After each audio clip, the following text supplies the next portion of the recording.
ইন্দ্র, মিতুল এরা যথেষ্ট বড় হয়েছে, অ্যাডাল্ট, এদের বিয়ে হয়েছে, এদের মিলমিশ হবে কিনা সেটা সময় বলবে। এটা তোমার দায়িত্বের মধ্যে পড়ে না বাবা, শুধু শুধু টানাটানি করো না এটা নিয়ে। বাবা, থ্যাংক ইউ সো মাচ। তুমি এসে আমাদের এদের থেকে উদ্ধার করলে। দাঁড়া দাঁড়া, তোর সাথে কথা বলার জন্য এলাম। শোন, আমাদের যে নতুন কাপড়ের ব্যবসাটা আমরা স্টার্ট করছি, ওটা স্টক তো গুজরাট থেকে আসার কথা ছিল, ওরা কি ডেলিভারি করেছে? হ্যাঁ বাবা, হয়ে গেছে। আমি ওই শপটা আমাদের নতুন গোডাউনে শিফট করিয়ে দিয়েছি। রে, নতুন গোডাউনে রাখলি? কিন্তু ওখানে ফায়ার লাইসেন্সের পারমিট তো এখন আসেনি রে, যদি কোনো সমস্যা হয়। বাবা তুমি কোনো চিন্তা করো না, কিচ্ছু হবে না। না রে ইন্দ্র, অনেকগুলো টাকার মেটেরিয়াল, যদি কোনো দুর্ঘটনা ঘটে না তাহলে প্রচুর টাকা, মানে কয়েক কোটি টাকার ক্ষতি হয়ে যাবে। আমার এটা রিস্ক হয়ে যাচ্ছে না? হ্যাঁ দাদু ভাই, খোকা কিন্তু ঠিকই বলেছে। একটু ভেবে নাও, এত বড় রিস্ক নেওয়াটা কি তোমার ঠিক হবে? দাদু তুমি কোনো চিন্তা করো না, আমি ওখানে টাইট সিকিউরিটি ব্যবস্থা রাখবো যাতে কোনো দুর্ঘটনা না ঘটে। বেশ, তুই যখন এতটা কনফিডেন্ট তখন সমস্ত কিছু ঠিকঠাকই আছে।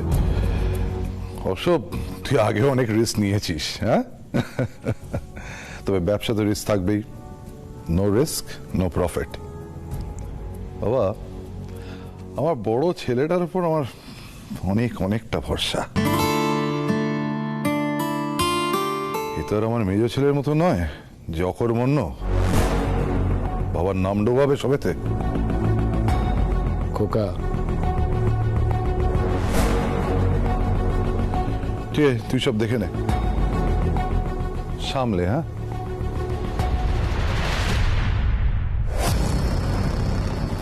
বড় ছেলের ওপর খুব ভরসা না বাবা তোমার? এই অকর্মণ্য মেজ ছেলে সেই ভরসা ভাঙবে, আর কেমন করে ভাঙে সেটাই শুধু দেখো। আচ্ছা, আমরা কিন্তু আমাদের মেইন টপিক থেকে সরে যাচ্ছি। তাহলে দাদা ভাই কি ঠিক করলি? মিতুলকে তুই কোথায় নিয়ে যাচ্ছিস? খাওয়াতে না সিনেমা দেখাতে? কোথাও না, তোদের এই ফালতু জিনিসের জন্য আমার কোনো সময় নেই, বুঝতে পেরেছিস? কলি দিদিরা বুঝতে পারছে না, ইন্দ্রবাবু আমার জন্য কিছু করবেন না। আমি কে হই ওনার? আরে আরে এ দাদা ভাই, ওরে কাঠ, তুই কবে গাছের নরম শাখা হবি? বেজার মুখ ব্যবসায়ী থেকে তুই কবে হবি কবি? হ্যাঁ, সাবাস অর্ক, কি অসাধারণ কবিতাটা বললাম না? হ্যাঁ গর্কদা, you are the best. Thank you. কি তোমরা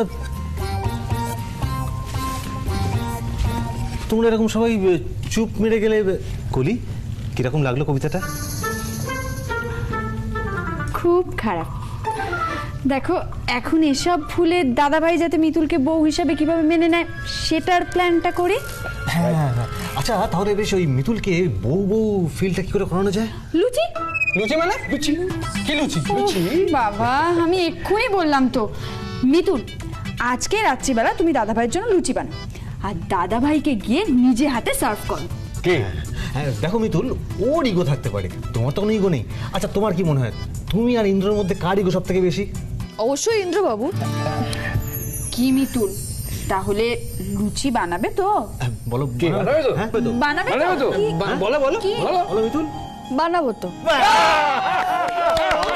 বিশাল লুচি শুরু হোক।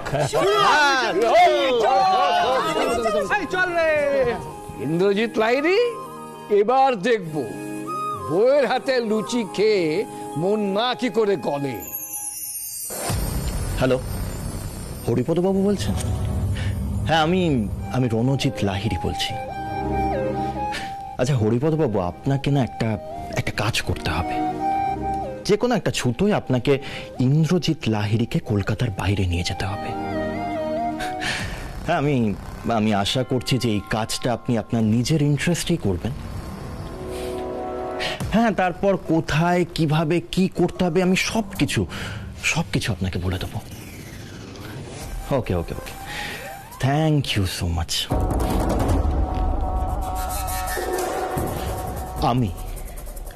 আমি রণজিৎ লাহিড়ী একটা অকর্মণ্য, আর ওই ইন্দ্রজিৎ লাহিড়ী খুব দায়িত্ববান না? এবার সবাই দেখবে ইন্দ্রজিৎ লাহিড়ীর দায়িত্বজ্ঞানহীনতার নমুনা। মিতু, আলুর দমটা থেকে যা সুন্দর স্মেল বেরোচ্ছে না, আমার তো এখনই জিভে জল এসে যাচ্ছে। কই দেখি একদম। এই, এখন এসবে কেউ লোভ দেবে না, এটা স্পেশালি দাদা ভাইয়ের জন্য। হ্যাঁ, তোরা দাঁড়িয়ে দাঁড়িয়ে শুধু গল্পই করে যা। মেয়েটা একা একা রান্না করছে, একটু হেল্প করবি না? এই মিতু, বল তো কি কি করতে হবে, আমি তোকে হেল্প করছি, বল। মুনি দাঁড়াও না, কিচ্ছু করতে হবে না, তুমি দেখোই না, আমি একাই সবটা সামলে নেব। আমি বলেছি না, ইন্দ্রবাবুর জন্য আমি নিজের হাতে লুচি বানাবো আজকে। একদম। দেখো দেখো সুমি, মেয়েটা বরকে লুচি খাওয়াবে বলে এখন থেকে কি এক্সাইটেড। হ্যাঁ, সে তো বটেই, তবে একটা কথা বলতেই হয়, ইন্দ্রর মন কতটা গলবে সেটা বলতে পারবো না, কিন্তু ইন্দ্রর মন গলানোর জন্য মিতুলের এই ডেডিকেশন, বাহ, জবাব নেই। একদম, এবার শুধু দাদা ভাইয়ের আসার পালা। হ্যাঁ। তারপরে দেখবে মিঠুন, তোমার হাতে লুচি আর আলুর দমকে দাদা ভাই একেবারে মেল্ট হয়ে গেছে। টাটকা ভাজা লুচির গন্ধ। মামু, হ্যাঁ, লুচি আর আলুর দম। দেখি আমি না সকাল সকাল একটা ট্রাই করে কি হলো? এটা দাদা ভাইয়ের জন্য। এমন আধিক্যতা করছে লুচি ভাজতে গিয়ে, যেন লুচি নয়, এটা কোনো ইটালিয়ান কন্টিনেন্টাল পাস্তা বা পিৎজা। দেখেছেন দেখেছেন দেখেছেন? হ্যাঁ দেখছি। কিরকম আধিক্যতা দেখেছেন? হ্যাঁ দেখলাম তো। আচ্ছা বাই দ্য ওয়ে পলাশ, হ্যাঁ। তুমি এখন নিউ ইয়র্ক স্পেশাল ডায়েটে আছো না? হ্যাঁ, ওই এই মিতুল মা, হ্যাঁ, তুই যখন আমাদের জন্য লুচি ভাজবি তখন প্লিজ পলাশের জন্য ভাজিস না, ওর ক্ষতি হয়ে যাবে। সেরেছে? না না না না না না না না, আর ভাজুক নাকি? ভাজুক? হ্যাঁ, মানে বলছিলাম কি, ওই লুচি চিট চিট ডে বলে একটা বিষয় থাকে ডায়েটিং এ। Cheat day? হ্যাঁ, থাকে থাকে।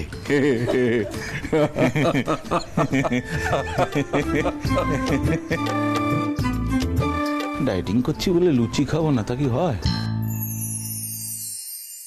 সবার কথা শুনে লুচি তো বানাচ্ছি, কিন্তু ওনার আবার পছন্দ হবে তো? কি দিদি ভাই, কি ভাবছিস, ইন্দ্রের পছন্দ হবে কি না? হ্যাঁ, আরে বাবা, তুই পায়েস খাইয়ে ইন্দ্রের বাবার মন জয় করে নিয়েছিস, আর ইন্দ্র তো কোন ছাড়। কি খোকা, তাই তো? সত্যি তোমরা পারো বটে। মেয়েটা রান্না করছে, ওকে করতে দাও, শুধু শুধু বকবক করে মাথা লাগাচ্ছ কেন? আচ্ছা, সবই তো হচ্ছে, কিন্তু যার জন্য এত আয়োজন, সেই বড় বাবাজি কোথায়? ওই তো ইন্দ্র এসে গেছে। ইন্দ্র, আয় আয় আয় আয়, আসুন। এই তো দাদা ভাই। আয় আয় আয়, বস বস বস। কি ব্যাপার? সবাই জটলা করে কি করছো? দাদু ভাই, তোমার জন্য একটা সারপ্রাইজ আছে। সারপ্রাইজ? কিসের সারপ্রাইজ? আরে দাদা ভাই, আজকে মিতুল তোর জন্য নিজে হাতে লুচি আলুর দম বানিয়েছে। বুঝলি ইন্দ্র, আজকে কিন্তু একটা ঐতিহাসিক কাণ্ড হতে চলেছে, কি তাই না? একদম ঠিক দাদা ভাই, আজকে তোর জন্য মিতুল নিজের হাতে লুচি আর আলুর দম বানিয়েছে। তুই যাই বলিস, এরকম বউ পাওয়া কিন্তু সত্যি ভাগ্যের ব্যাপার ভাই।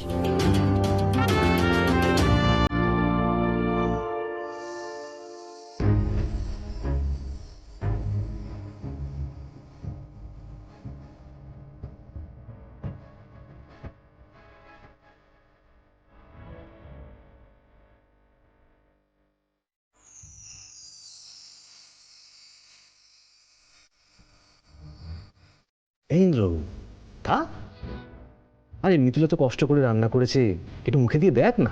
হ্যাঁ তাই তো। আরে ঠান্ডা হয়ে যাচ্ছে, তাড়াতাড়ি খা। প্লিজ এসব বন্ধ করবে।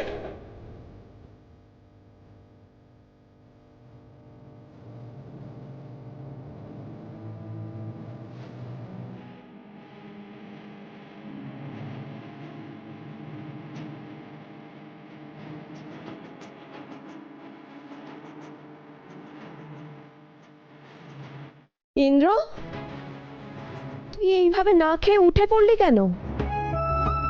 কারণ আমি খাবো না তাই। খাবি না মানে? মেয়েটা এত শখ করে তোর জন্য রান্না করলো আর তুই বলছিস খাবি না? পিসিমণি, আমি কি একবারও বলেছিলাম আমার জন্য রান্না করতে? তাহলে আগ বাড়িয়ে রান্না করতে গেলেন কেন? কি ইন্দ্র, এটা কি ব্যবহার? হ্যাঁ, মেয়েটা তোর জন্য রান্না করেছে বলে তুই ওর সঙ্গে এরকম একটা ব্যবহার করবি? No no no, this is not done. ছি দাদু ভাই, দিনকে দিন তোমার ব্যবহার খারাপের দিকে যাচ্ছে। কেন? ওর তো কোনো দোষ নেই। দোষ আছে। উনি কি একবার ওই রান্নাটা করার আগে আমাকে জিজ্ঞাসা করেছিলেন? আমার জন্য যে উনি লুচি ভাজছেন সেটাকে আমাকে জিজ্ঞাসা করেছিলেন? না, উনি ভেজে নিয়ে সামনে এসে রেখে দিলেন।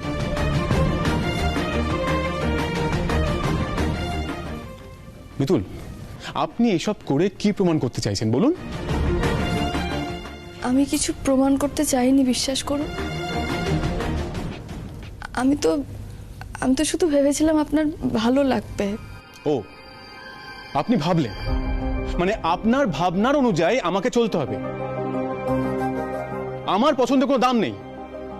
আপনার যেটা ভালো লাগলো সেটা আপনি করে আমার টেবিলের সামনে রাখলেন। দেখেছেন তো, বারবার আমি সবাইকে বলেছিলাম যে এই মেয়েটাকে নিয়ে এত আধিক্যতা না করতে। তো আমি শিল্পী মানুষের কথা তো কারুর কানে গেলই না, কেউ পাত্তাই দিলে না তোমরা। এখন দেখুন আমার ভাগ্নে ইন্দ্র পর্যন্ত এই মেয়েটার ওপর রেগে গেছে। ছি ছি ছি ছি। দাদা ভাই, তুই মিতুলের ওপর রাগ করিস না রে। মিতুলের কোনো দোষ ছিল না, আমরাই ওকে জোর করেছিলাম। হ্যাঁ, উনি তো বাচ্চা। তোরা বললি আর উনি সেটা মেনেও নিলেন। শুনুন মিতুল, অন্যের কথায় নাচানা বন্ধ করুন, নিজের বুদ্ধিতে চলুন। আর মিতুল, আপনার আমার সাথে কি সম্পর্ক সেটা তো আপনার কাছে পরিষ্কার, তাই সেটাতে ফোকাস করুন।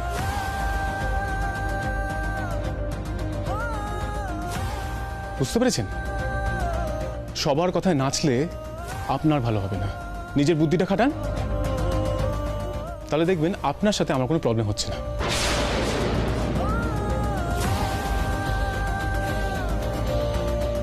তুই যেটা বলছিস ইন্দ্র, সেটা ভেবে বললি তো? আমি যা বলছি একদম ঠিক বলছি, ভেবে চিন্তে কথাটা বলছি। আর তোমাদের সবাইকে বলছি, আমাদের সম্পর্ক নিয়ে তোমাদের মনের মধ্যে মিথ্যা আশা জাগিও না, কারণ সেটা পসিবল নয়। আর আমি চাই না মিতুল আর আমার মধ্যে যে ডিলটা হয়েছে সেটা তোমাদের জন্য নষ্ট হোক।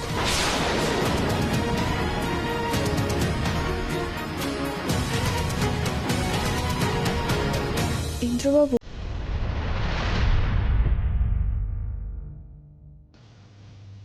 আপনার যতই রাগ হোক না কেন, দয়া করে খাবার ফেলে উঠে যাবেন না। বাবা বলতেন মা অন্নপূর্ণা তাতে রুষ্ট হন। আপনার লুচি খাওয়ার ইচ্ছে নাই হতে পারে, আপনি বলুন না কি খাবেন, আমি আপনার জন্য সেটাই বানিয়ে নিয়ে আসছি। প্লিজ, একদম না। আমার কি পছন্দ অপছন্দ সেটা দেখার দায়িত্ব আপনার নয়। আপনি শুধু দয়া করে গুগলিকে নিয়ে ভাবুন, ওর কিসে ভালো হবে। দয়া করে, আমাকে নিয়ে আপনার ভাবতে হবে না।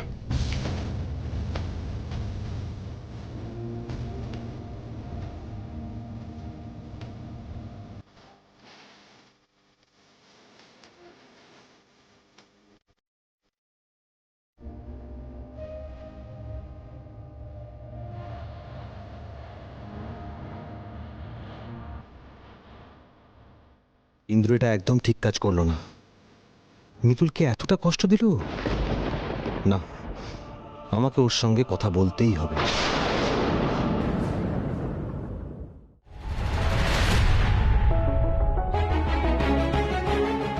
ইন্দ্র, প্লিজ যা, আমার এখন কথা বলতে ভালো লাগছে না, তুই যা। কোথাও যাব না আমি।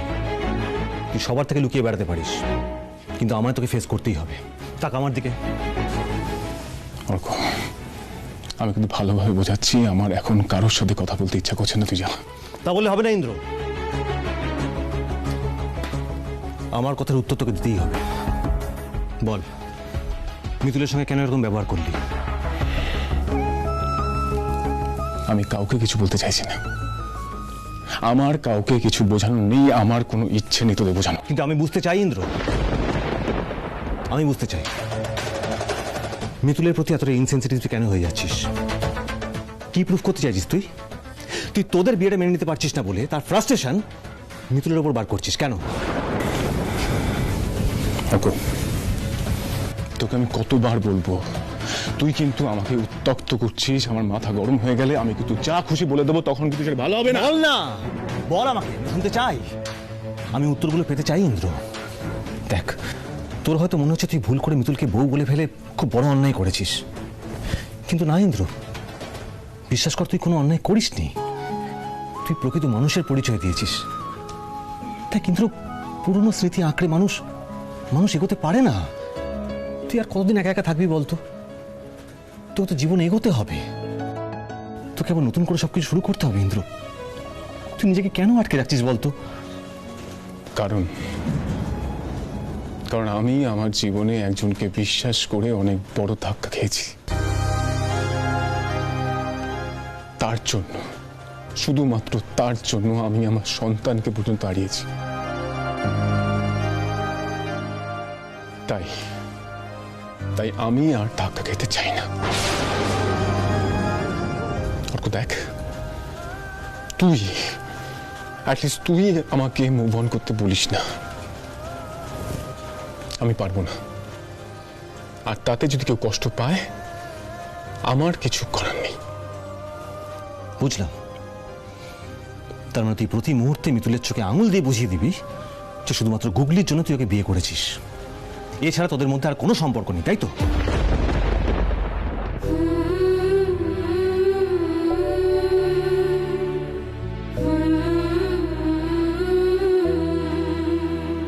আরে পিসুমণি, চলে এসেছো? দাঁড়াও, ওরা বসো, আমি খাবারটা দিচ্ছি, কেমন? মিতুল, আমি একটা অন্য কথা বলতে এসেছি। কথা তো হবেই পিসুমণি, রাত হয়ে গেছে অনেক, খেয়ে নাও আগে, বুঝলে তো? লুচিগুলো গরম গরম আছে, আমি দিচ্ছি এক্ষুনি। দাঁড়া মিতুল,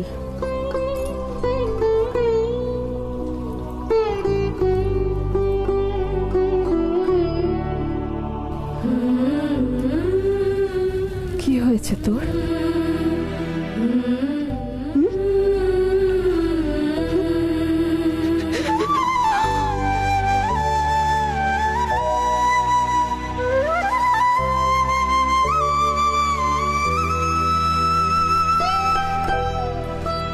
কাঁদিস না মা, একদম কাঁদিস না।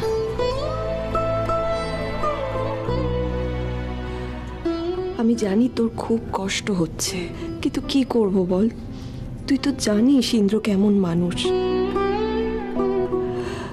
আমাদের ইন্দ্রটা না বরাবর এইরকম, জানিস তো, ভীষণ ভীষণ একাজোড়া। নিজের দুঃখ কষ্টটাকে লুকিয়ে রাখতে চায়। একটা পাঁচিল তুলে রাখতে চায়, আর সেই পাঁচিল হয়তো তুই সেটাকে গলিয়ে কিছুটা ঢুকে যেতে পেরেছিস। আর ঠিক সেই কারণে ইন্দ্র আবার নিজেকে গুটিয়ে নিতে চাইছে। তুই এসব নিয়ে কিছু ভাবিস না, কিছু ভাবিস না। তুই মিতুলের দিকটা একবার ভাববি না? না, ভাববো না। আর ভাবো কেন? আমি মিতুলকে কেন বিয়ে করেছি সেটা ওনার কাছে পরিষ্কার। তাহলে তাতে কি হয়েছে ইন্দ্র? তা কেমন তো হতে পারে যে তোদের রিলেশনটা নিয়ে নতুন করে কোনো স্বপ্ন দেখছে, ও একটা সুন্দর সংসার চাইছে, আর শুধুমাত্র তোর ভয় ওর নিজের সমস্ত ইচ্ছেগুলো নিজের মনের মধ্যে চেপে রেখে দিয়েছে। এক মিনিট, এসব কথাগুলো কে বলেছে? মিতুল তোকে বলেছে? বল না, মিতুল বলেছে? না না না না না না না না, এটা ঠিক হচ্ছে না। এইসব মনের মধ্যে এক্সপেকটেশন গ্রো করার মধ্যে ঠিক হচ্ছে না। তাহলে তোর সঙ্গে কথা বলতে হবে আমার, এক্ষুনি যাচ্ছি। ইন্দ্র কি করছিস তুই? তুই তুই দাঁড়া এখানে, কোথায় যাচ্ছিস? তুই বুঝতে পারছিস না, আমার মিতুলের সঙ্গে কথা বলার দরকার। ইন্দ্র ইন্দ্র মিতুল আমায় কিচ্ছু বলেনি। দেখ, জাস্ট আমার অবজারভেশন। আমার মনে হচ্ছে যে এরকম হলেও তো হতে পারে, বল। আর যদি মিতুল ভাবেও, তাহলে কি অন্যায় কিছু ভাববে? তুই মিথ্যে কথা বলছিস, মিথ্যে কথা বলছিস অর্ক। তুই নিশ্চয়ই মিতুল তোকে কোনো হিন্টস দিয়েছে, তার জন্যই তোর মনের মধ্যে এই কথাটা এসছে, নাহলে আসতে পারে না। বিশ্বাস করি, মিতুল আমায় কিচ্ছু বলেনি, বিশ্বাস কর, আমি সত্যি বলছি তোকে। আমি তোকে বিশ্বাস করি না, তুই আমার থেকে চেপে যাচ্ছিস। মিতুল এরকম মেয়ে নয় ইন্দ্র, তুই বুঝতে পারিস না? ও না এমন একটা মানুষ যে সারা জীবন নিজের দুঃখ কষ্টগুলো নিজের মধ্যে চেপে রেখে শুধু অন্যের জন্যই করে যাবে। তুই ওর সঙ্গে এক ছাদের তলায় থাকবি কিন্তু তোকে বুঝবি না, এটা তো হতে পারে না। কিন্তু তুই মিতুলকে বিয়ে করেছিস, তুই বুঝতে পারিস না যে ও নিজের ইমোশনগুলো লোকের সামনে দেখাতে পারে না, জাহির করতে পারে না নিজেকে সবার সামনে। তুই তো খুব বড় বড় কথা বলিস, তুই নাকি মানুষ চিনিস, এই তার নমুনা। তুই এতটা অবুঝ হলি কি করে? সব তোদের জন্য যা হয়েছে না, সব তোদের জন্য। মানে আমরা কি করলাম? তোরাই তো, তোদেরকে বারবার বলেছিলাম আমাদেরকে নিয়ে ইয়ার্কি করিস না, কিন্তু তোরা ইয়ার্কি করতে করতে সব লিমিট ক্রস করে ফেলেছিস। আর তুই কি করেছিস? অভদ্রতার লিমিট ক্রস করে গেছিস। নাহলে মিতুলের মতো এরকম একটা মেয়ের সঙ্গে কেউ এরকম ব্যবহার করতে পারে না। ছি। এই শোন, আমায় না জ্ঞান দিবি না একদম। বেশ করবো, 100 বার দেবো, 1000 বার দেবো। শোন ইন্দ্র, তোর এই অ্যাংরি ইমেজ না তুই বাকিদের কাছে দেখাবি, আমার সামনে দেখাতে আসবি না। আমি 1000 বার বলবো তুই যেটা করেছিস অন্যায় করেছিস, মিতুলের সঙ্গে ইনহিউম্যানের মতো আচরণ করেছিস। আর তোর সঙ্গে তো কথা বলাই উচিত নয় আমার। তা বলছিস কেন? যা না, চলে যা। আরে কেউ মাথা টিপে দেয়নি, যা চলে যা। যাচ্ছি যাচ্ছি যাচ্ছি, তোর বাড়ি থাকতে আসিনি আমি। নিজের বউয়ের সম্মান দেয় না, তার সঙ্গে কোনো সম্পর্ক আমি রাখতেও চাই না। রাখিস না, যা।